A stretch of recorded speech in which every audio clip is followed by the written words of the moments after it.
தமிழகத்தில் சமீப காலமாக வீட்டிலேயே பிரசவம் மேற்கொள்வதால் உயிரிழப்புகள் அதிகரித்து வருகிறது. வீட்டிலேயே பிரசவம் பார்ப்பது ஏற்புடையதா? இதனால் எந்த மாதிரியான பாதிப்புகள் ஏற்படும் என்பது குறித்து RSRM அரசு மகப்பேறு மருத்துவமனை கண்காணிப்பாளர் மருத்துவர் சாந்தி இளங்கோவுடன் நமது செய்தியாளர் ஜெயிலானி நடத்திய கலந்துரையாடலை தற்போது பார்க்கலாம். தமிழகத்தில் சமீப காலமாக வீட்டிலேயே பிரசவம் மேற்கொள்வது என்பது வழக்கமாகி வருகிறது. இதன் காரணமாக மகப்பேறு இறப்புகள் என்பதும் அதிகமாக பதிவாகி வருகிறது. குறிப்பாக ராணிப்பேட்டை மாவட்டத்தில் வீட்டிலேயே பிரசவம் பார்த்த தாயும் குழந்தையும் உயிரிழந்திருக்கக்கூடிய இந்த நிகழ்வு என்பது ஒட்டுமொத்தமாக தமிழகத்தில் பரபரப்பை ஏற்படுத்தியிருக்கிறது. இது தொடர்பாக வீட்டிலேயே பிரசவம் பார்ப்பது நல்லதா கெட்டதா, இதனால் எந்தெந்த மாதிரியான விளைவுகள் என்பது ஏற்படும் என்பது தொடர்பாக விளக்குவதற்காக அரசு மகப்பேறு மருத்துவமனை RSRM மருத்துவமனையின் கண்காணிப்பாளர் மற்றும் மூத்த மருத்துவர் சாந்தி இளங்கோ நம்மோடு இணைந்திருக்கிறார். அவரிடம் நேரடியாக சில தகவல்களை கேட்கலாம். மேடம் வணக்கம். மேடம், இப்போ வீட்டிலேயே இந்த மாதிரி பிரசவம் மேற்கொள்ளுன்றது நல்லதா கெட்டதா? இப்போ ராணிப்பேட்டை பகுதியில் நிலந்திருக்கக்கூடிய இந்த சம்பவத்தை மூத்த மருத்துவரா நீங்க எப்படி பாக்குறீங்க?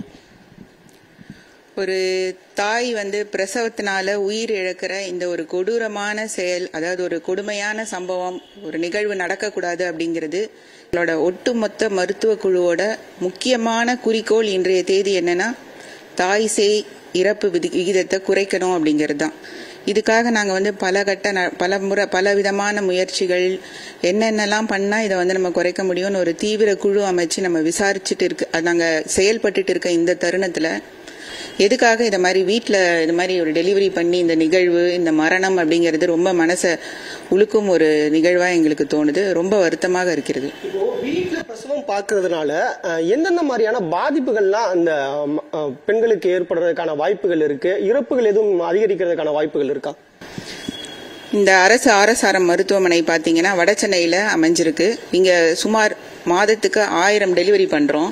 இங்க பாத்தீங்கன்னா வடசென்னையில உங்களுக்கே தெரியும், மிகவும் பொருளாதார சூழ்நிலையில மிகவும் லோ சோஷியோ எக்கனாமிக் ஸ்டேட்டஸ், அதாவது வறுமை கோட்டில் இருக்கிற தாய்மார்கள் மற்றும் படிப்பறிவு கொஞ்சம் குறைவா இருக்கிறவங்க கம்பேரிட்டிவ் இந்த மாதிரியான பாப்புலேஷன் நிறைய இருக்கிற ஒரு இடம். பிரச்சனையா இருக்கிறவங்களை ஐடென்டிஃபை பண்ணி அவங்கள கரெக்டான ஹாஸ்பிட்டல்ல கொண்டு வந்துட்டோம்னா இந்த இறப்பு விகிதத்தை ஆல்மோஸ்ட் 0 மாத்தணும்ன்ற ஒரு பெரிய ஒரு நோக்கத்தோட நாங்க வேலை செஞ்சுட்டு இருக்கோம். ஸோ இப்போ மெடிக்கல் ஃபெசிலிட்டிஸ் டோர் ஸ்டெப் அவங்க வீட்லயே கிடைக்குது. எந்த டவுட்னாலும் கிளியர் பண்றதுக்கு அடுத்தடுத்த லெவல்ல நாங்க இருக்கோம். ஒரு அம்மாவுக்கு டெலிவரி பண்ணணும்னா அதுக்குண்டான திறமையான அந்த பிரசவம் பார்க்கறதுக்கு எல்லா டெக்னிக்கு, அந்த மெத்தடாலஜி, எல்லாமே தெரிஞ்சவங்க ஒருத்தங்க டெலிவரி பண்ணாதான் நல்ல விதத்துல டெலிவரி பண்ண முடியும். இப்ப பாத்தீங்கன்னா எனக்கு ஒரு 25 வருஷம் அனுபவம் இந்த டெலிவரியிலேயே இருக்கு. டெலிவரி பண்ற இந்த ஸ்பெஷாலிட்டில இருந்தாலும் எத்தனை லட்சம் டெலிவரி பண்ணாலும் அடுத்து வர ஒரு அம்மாவை நான் ட்ரீட் பண்றப்போ புதுசா ஒரு காம்ப்ளிகேஷன் வரும். அந்த நேரத்தில் எவ்வளோ திறமை வாய்ந்த டாக்டர்கள் இருந்தாலும் திணறக்கூடிய ஒரு சில நிகழ்வுகள் வருது. அப்போ பக்கத்தில் குறுக்க எல்லாரும் group of doctors, group practice, team approach, multi disciplinary அப்ரோச்னு சொல்லி நாங்கள் எல்லா டாக்டர்ஸும் ஒருங்கிணைந்து எங்களோட பெஸ்ட் ஆஃப் ட்ரீட்மெண்ட்டை கொடுத்து அம்மாவை காப்பாற்றணும். தனியாளா எந்த பயிற்சியும் இல்லாத ஒருத்தர் எந்த விதமான பாதுகாப்பும் இல்லாமல் வீட்டில் டெலிவரி பண்ணால் ரொம்ப ரொம்ப ரொம்ப ரிஸ்க். அது நடக்கவே கூடாது. முதல் கஷ்டம் என்னன்னா, அந்த அம்மாவுக்கு லேபர் பெயின் வரப்போ பெயின் ரிலேட்டடாக ப்ராப்ளம். அடுத்தது டெலிவரி ஆகிறப்போ அதிக உதிரப்போக்கு. அந்த உதிரப்போக்கெலாம் இப்போ நம்ம கிட்ட அப்படியே வந்துச்சுன்னா ஹாஸ்பிட்டல் டெலிவரியில் ஒரு இன்ஜெக்ஷன் போட்டால் அடுத்த ஃபியூ செகண்ட்ஸில் ஒரு சில வினாடிகளிலேயே எங்களால் அந்த உதிரப்போக்கை இமீடியட்டாக நிறுத்த முடியும். ஒரு சிலருக்கு அதை தாண்டி உதிரப்போக்கு தொடர்ந்து போயிட்டே இருக்கிற தருணத்தில் அடுத்தடுத்த சிகிச்சை முறைகள் எந்த டைம் டிலேவும் இல்லாமல் இமீடியட்டாக எங்களால் கொடுக்க முடியும். அந்த ஒரு சில நிமிடங்களை நாங்கள் கோல்டன் மினிட்ஸ்ன்னு சொல்லுவோம்.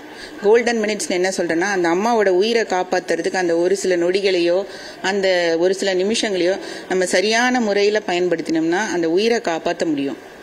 அருகாமையில் உள்ள மருத்துவமனையை அணுகவும், உங்களுக்கு என்னென்ன வேணுமோ எல்லாம் நாங்கள் பண்ணி கொடுக்குறோம். உங்கள் குழந்தையும் உங்கள் ஒய்ஃபு யாரோ அந்த கர்ப்பிணி பெண்ணை பாதுகாப்பான முறையில் டெலிவரி பண்ணி வீட்டுக்கு அனுப்பிச்சி விடுறோம். ஸோ உயிருடன் விளையாடும் இந்த விளையாட்டை இமீடியட்டாக அடுத்து யாருமே நிகழாமல் இருக்க வேண்டும் அப்படிங்கிறது என்னோட வேண்டுகோள். நேரடியாகவே கேட்டோம். மூத்த மருத்துவரின் தகவல் என்பது யூடியூப் உள்ளிட்ட சமூக வலைதளங்களை பார்த்து தற்போது இருக்கக்கூடிய சமூகம் மூழ்கி விடாமல் பிரசவம் என்பது மிகவும் முக்கியமானது, தனது சமூகத்தையும் தனது சந்ததியையும் அடுத்த கட்டத்திற்கு நகர்த்தக்கூடிய ஒவ்வொருவரின் வாழ்க்கையிலும் மிக முக்கியமான தருணம். எனவே இது போன்ற முக்கியமான தருணங்களில் உயிர் தொடர்புடைய இந்த விவகாரத்தில் சமூக வலைதளங்களை நம்பி வீட்டிலேயே பிரசவம் மேற்கொள்வதை தவிர்க்க வேண்டும். இதனால் பெண்களுக்கும் அந்த குழந்தைக்கும் உயிரிழப்பு ஏற்படக்கூடிய அபாயம் என்பது நிலை வருகிறது. எனவே பிரசவத்தில் இருக்கக்கூடிய அந்த மகப்பேறு தொடர்புடைய இருக்கக்கூடிய இந்த பிரசவ நேரங்களில் உடனடியாக அருகாமையில் இருக்கக்கூடிய மருத்துவமனைக்கு சென்று அங்கு பிரசவம் மேற்கொள்வதே சிறந்ததாக இருக்கும். அதுவே பிரசவ காலங்களில் ஏற்படக்கூடிய உயிரிழப்புகளை தடுப்பதற்கான வழிமுறையாக இருக்கும் என்பதே மூத்த மருத்துவர்களின் கருத்தாக இருக்கிறது. ஜெயா பிளஸ் செய்திகளுக்காக ஒளிப்பதிவாளர் லோகேஷுடன் செய்தியாளர் முகமது ஜெயிலானி.